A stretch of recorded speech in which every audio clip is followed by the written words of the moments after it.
20번째 시간입니다. 그리하여 교회가 평안하여 든든히 서 가니라 입니다. 오늘 본문은 여러 날이 지나매로 시작합니다. 여기 여러 날에 대한 견해가 분분한데 대부분의 학자들은 이 여러 날을 갈라디아서에서 밝히고 있는 아라비아 광야의 3년의 훈련 시간이다, 이렇게 이야기를 합니다. 갈라디아서 6장 16절 17절을 보시면 그의 아들을 이방에 전하기 위하여 그를 내 속에 나타내시기를 기뻐하셨을 때에 내가 곧 혈육과 의논하지 아니하고 또 나보다 먼저 사도된 자들을 만나려고 예루살렘으로 가지 아니하고 아라비아로 갔다가 다시 다메섹으로 돌아갔노라. 이 3년의 시간을 통해서 바울의 모든 신앙과 신학이 정리되었다고 보는 것입니다. 여하튼 여러 날이 지나서 바울이 다메섹으로 돌아왔을 때 바울은 자신을 죽이기로 공모한 사람들을 만납니다. 그들은 바울을 죽이기 위해서 밤낮으로 성문까지 지켰다고 했습니다. 23절 여러 날이 지나매 유대인들이 사울 죽이기를 공모하더니 24절 그들이 그를 죽이려고 밤낮으로 성문까지 지키거늘. 이 바울을 죽이기로 한 유대인들이 누군가? 고린도후서 11장 32절에 나옵니다. 다메섹에서 아레다 왕의 고관이 나를 잡으려고 다메섹 성을 지켰으나, 다시 말해서 바울을 핍박하는 세력은 단순히 개인적인 감정을 품은 사람들이라기보다는 다메섹 왕의 명령을 받고 조직적으로 움직였던 고관들임을 알 수가 있습니다. 놀랍지 않습니까? 왜 오랜 시간 바울을 잡으려는 계획을 세웠을까요? 왜 고관들이 움직였나요? 바울이 무엇을 잘못했습니까? 왜 법이 동원되고 관료가 움직입니까? 왜 공모하고 개교를 꾸밉니까? 왜 그렇습니까, 여러분? 바울이 움직이면 수많은 사람들이 살아나고 변화될 것을 마귀가 알고 있었던 것입니다. 사도행전 9장 15절 16절 주께서 이르시되 가라, 이 사람은 내 이름을 이방인과 임금들과 이스라엘 자손들에게 전하기 위하여 택한 나의 그릇이다. 그가 내 이름을 위하여 얼마나 고난을 받아야 할 것을 내가 그에게 보이리라. 이방인과 임금들과 이스라엘 자손들에게 예수님을 전하기 위한 그릇이다. 실제로 바울이 가는 곳마다 주 예수의 나라가 세워지고 부흥케 됐습니다. 우리는 코로나 시대를 살면서 이런 경험을 실감나게 하는 중입니다. 오늘 말씀 그대로지요. 교회를 조직적으로 공격하고 교회를 통제하고 있습니다. 말도 안 되는 논리를 만들어서 목사의 입에 재갈을 물리고 예배를 방해하고 있습니다.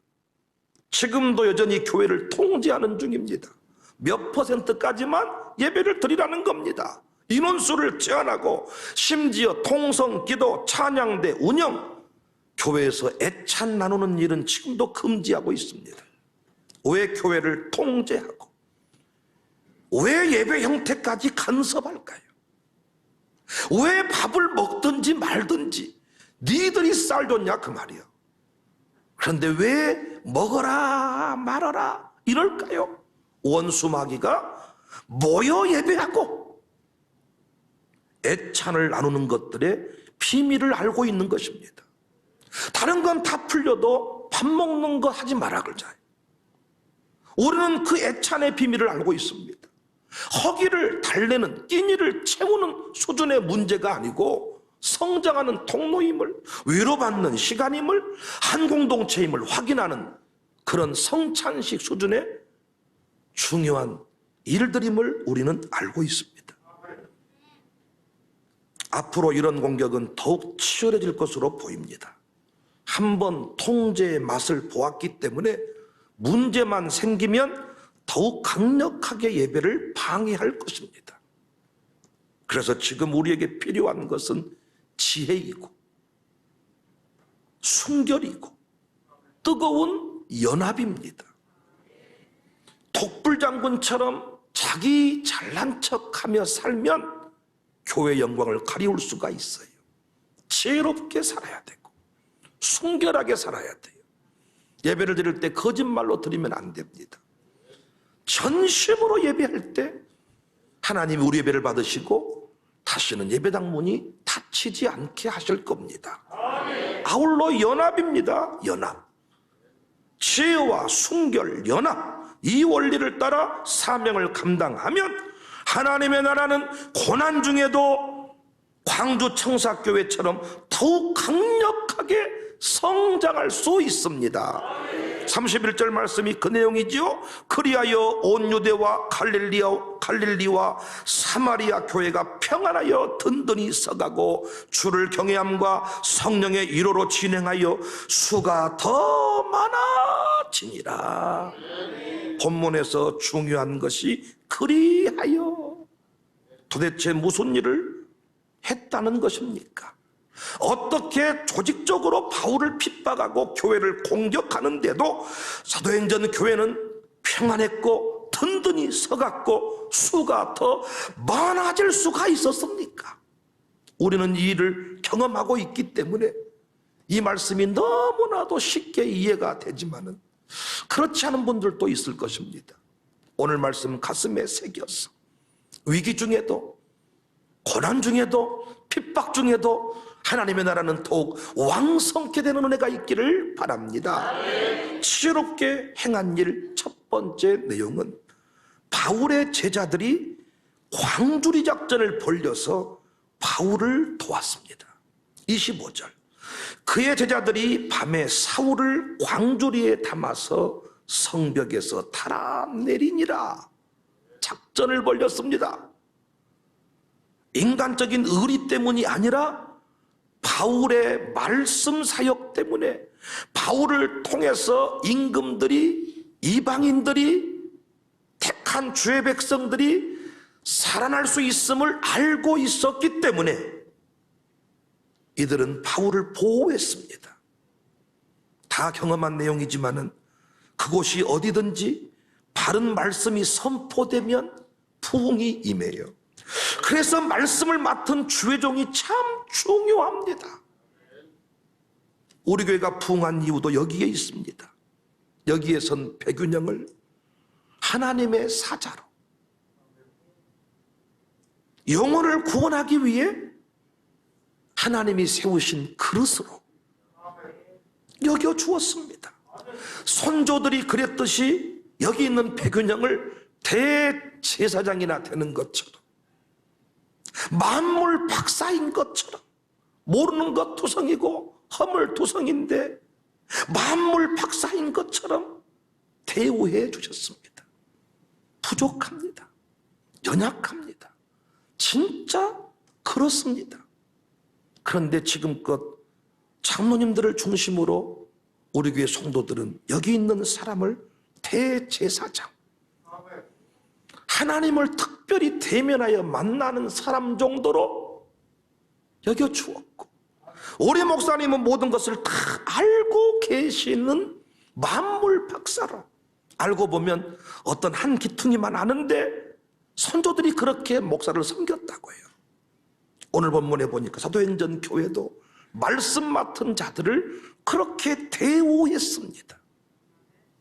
그래서 교회가요, 말씀이 흥왕케 되었고 바른 말씀이 선포되니 날마다 구원받은 자의 수가 더해졌습니다. 그리고 평안히 든든히 서갈 수가 있었습니다. 담임 목사에게만 이런 배려를 한 것이 아닙니다. 우리 부목사들에게도 이런 특별한 섬김의 모습을 보여주었습니다. 부목사를 저희 교회는 기사 취급하지 않습니다.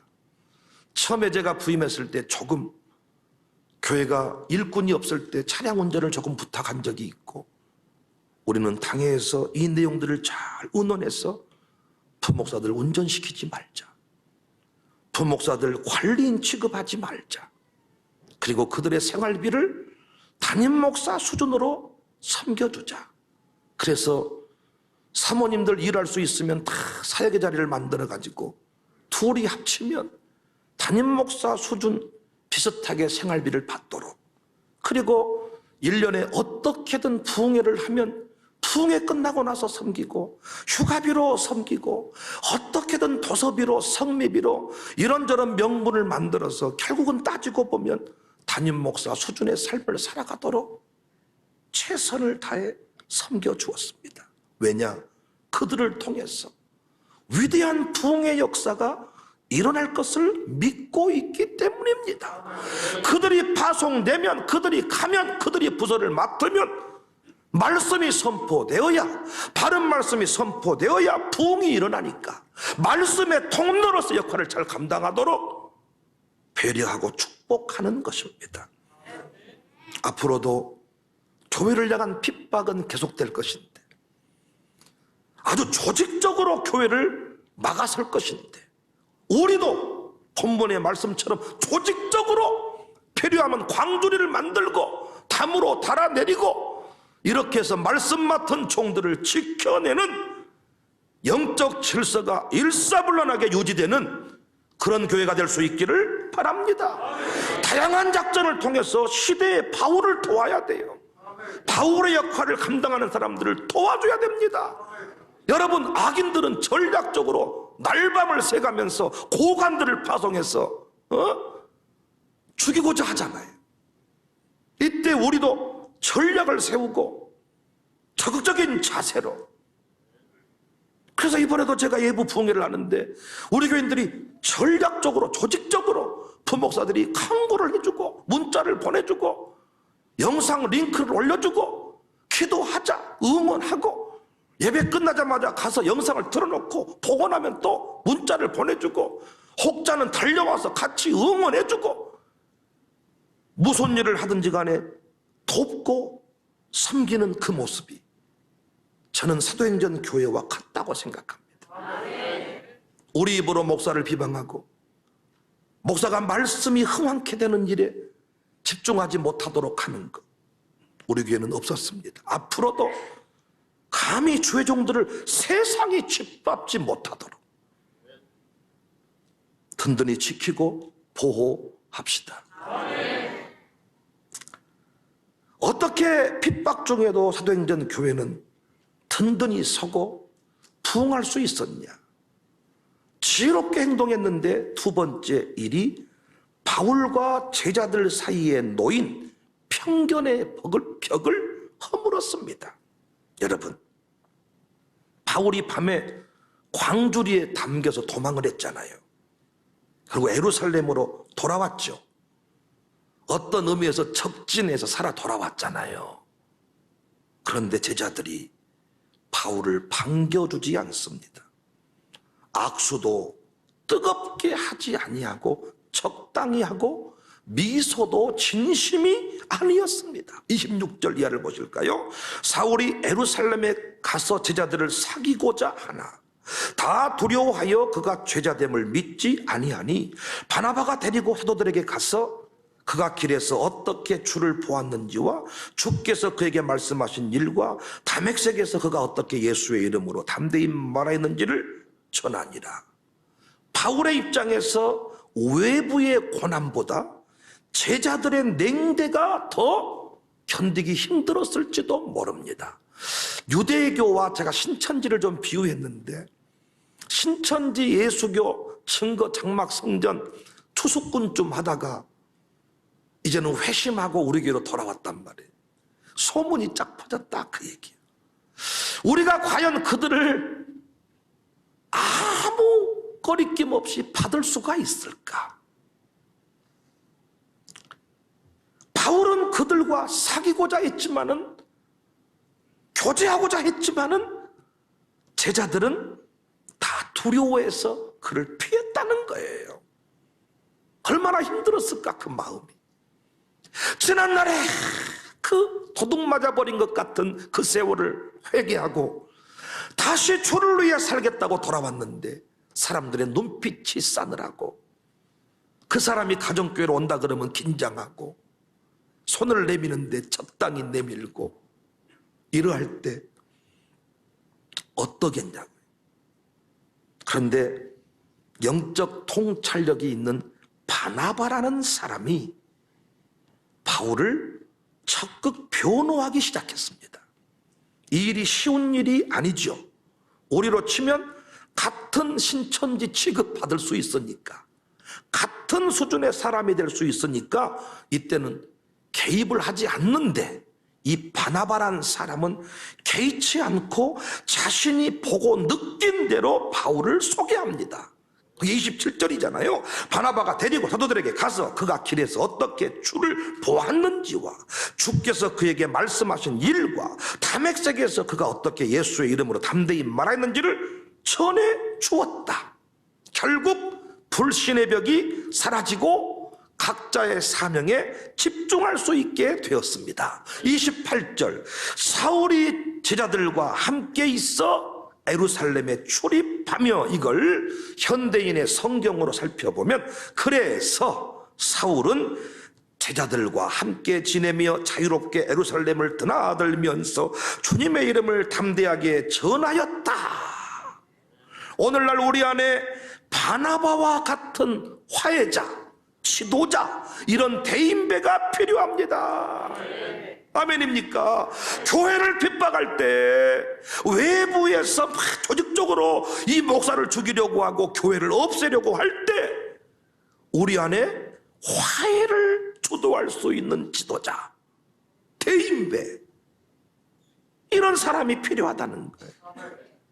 저는 이번 주 감격의 풍회를 인도하고 왔습니다. 여러 차례 강구했지만 최남수 목사님이 심호하시는 광명교회 풍회, 광명교회는 최남수 목사님이 개척하셨고 내년에 30주년을 맞습니다. 6천, 7천 명 규모의 교회, 뭐 10,000명대까지 보던데 예배당이 4,000석이고 끝에서 끝이 100m더라고요.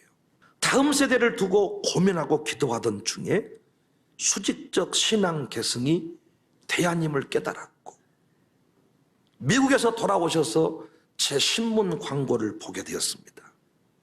그리고 바로 저를 찾아오셨고 부흥의 강사로 초빙하기에 이르렀습니다. 제가 최 목사님 만나보니까 진짜 대인배시더라고. 대인배. 저의 아나니아고 저의 바나바였습니다. 아나니아. 최 목사님은 제 나이를 따지지 않았습니다. 출신, 성분, 교회 사이즈를 따지지 않았습니다. 하나님 나라 관점에서 교회와 백목사를 바라보셨고 아낌없는 축복을 쏟아 주었습니다. 출신, 성분, 나이, 선배, 후배를 따지지 않고 하나님 나라의 관점에서 저희 교회를 보고 백목사를 바라보셨습니다. 최 목사님께서 기도를 많이 하신 분인데 워낙 뜨겁게 기도를 많이 하니까 그 주변 순복음교회 목사님이 교회를 찾아오셨더라는 거예요. 그러면서 순복음보다 더 뜨거운 장교가 있다고 해서 어떤 이유인지 살펴보러 왔다는 거예요. 그러면서 초창기 에피소드를 말씀하시는데 기도만 열심히 해도 조사가 들어온다는 것입니다. 네? 조사 들어온다. 백목사의 이런 열정이 교계 안에서 목사들에 의해서 때로는 방해받을 수 있다. 그 얘기를 하시는 거예요. 그러면서 아직까지는 내가 힘이 있고 그래도 내가 선배니 울타리가 되어주겠다. 축복하고 돕겠다. 참 멋지지 않습니까? 바나바 없이 바울은 없어요.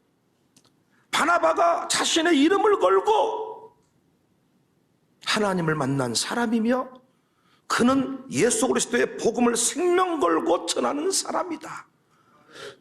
저는 이런 모습이 우리 안에 넘쳐날 수 있기를 원합니다. 요즘 교회가 얼마나 많이 싸웁니까? 얼마나 좁습니까? 내가 못하는데 후배 네가 해? 이럴 수가 있잖아요. 그런데 참 대인배 이 바나바와 같은 화해자 이런 목사님들은 후배가 있든 선배가 있든 친구가 있든 하나님 나라 확장에 필요한 일이라면 축복해주고 사용해주고 내가 너를 돕겠다, 소개하겠다, 내년에 한 번 더 와서 붕해를 해라. 적은 우리가 아닙니다. 조직적으로 예배를 방해하고 목사의 입을 묶어 복음을 방해하는 자들이 우리의 적입니다. 사랑하는 성도님들, 우리끼리 분열하지 맙시다. 우리 입으로 교회를 비방하지 맙시다. 서로의 은사를 존중합시다. 최남수 목사님의 은사가 있고 백윤영 목사의 은사가 있어요. 그 은사는 하나님 나라에 다 필요한 거예요. 우리 입장에서 그 교회 이상하다, 그 교회 입장에서 우리 교회 이상하다, 이렇게 말하면 안 된다는 것입니다. 유장로님의 은사가 다르고 박장로님의 은사가 다르고 이장로님의 은사가 다르잖아요. 다 귀하고 소중해요. 양육사들이 마찬가지입니다. 여러분, 양육사들이 다 귀하고 소중해. 여러분들한테 선택을 한번 해보라 그랬더니 여러분은 영적인 이런 안목이 있다기보다는 인간적인 선택을 많이 하더라고요. 하나님 나라의 관점에서 그들을 한 분 한 분을 귀하게 보는 것이 아니고 나랑 친한 분, 덜 친한 분, 편한 분, 덜 편한 분, 이런 식으로 평가를 하니까 가정교회가 조금 부흥의 속도가 더딘 것 같아요. 비교해서는 안 돼. 신뢰하고 격려하고. 29절 30절 또 주 예수 이름으로 담대히 말하고 헬라파 유대인들과 함께 말하며 변론하니 그 사람들이 죽이려고 힘써요. 또 형제들이 알고 가이사라로 데리고 내려가 다소로 보냈다. 다 죽이려고 해도 우리는 살려내는 인생들이 됩시다. 서로를 세워주고 높여주는 정사 공동체가 됩시다. 영적 질서를 따라서 말씀 전하는 통로를 귀히 여기는 교회, 조직적인 방해 앞에서도 든든히 섰고 부응했다. 우리 안에 있는 편견의 벽을 허물었다. 사도와 바울이 반목의 길을 걸어갔다면 어떻게 됐을까요? 우리 안에 서로, 우리 안에 편을 가르고 우리 안에 은사가 다 다릅니다. 여러분, 양육사들도 보면 정말 다릅니다. 이 양육사를 만나면 이 부분이 세워지고 저분을 만나면 저것이 세워지고 다 다릅니다. 우리 교회 부목사님들도 다 은사가 다릅니다. 하나님 필요한 자리에 그들을 세우실 것입니다. 이 땅에 병원이 다 내과만 있습니까? 외과만 있습니까? 이비인후과만 있습니까? 다 분야가 다릅니다. 분야가. 그래서 서로 그 진료를 할 때는 서로 협진을 하고, 외과 의사이지만은 마취과장에 이 견해를 참조를 해야 되고, 또 내과지만은 외과의 도움을 받아야 되고, 서로 다 맞물려 돌아가는데 우리 안에 반목, 갈등, 서로 시기, 질투 있으면 안 된다는. 우리 교회가 이만큼 부흥하는 것은 비교하고 경쟁하고 우리 안에 어떤 갈등과 반목의 모습이 없기 때문이다. 끝까지 우리 교회는 바나바와 같은 화해자의 사명을 감당하자. 참 후배로서 이 선배의 축복을 받으니까 너무너무 기분이 좋았어요. 앞으로도 저도 이렇게 축복할 줄 아는 멋진 대인배 같은 선배가 되자. 목사들이 참 어느 순간 지나면 마음이 이렇게 좁아질 수 있는데 넓은 사람 돼서 누가 했냐가 중요한 게 아니고, 그것이 광주든 어디 시골이든 어디든지 간에 하나님 나라 속에 필요한 것이면 기꺼이 축복할 줄 아는 사람이 되자. 우리 교회가 그런 일의 주인공이 됩시다. 31절 말씀 보니 다시 한번 받고 마치겠습니다. 그리하여 온 유대와 갈릴리와 사마리아 교회가 평안하여 든든히 서가고 주를 경외함과 성령의 일호로 진행하여 수가 더 많아지니라. 광주 청사교회 모습이기를 주의 이름으로 축복합니다.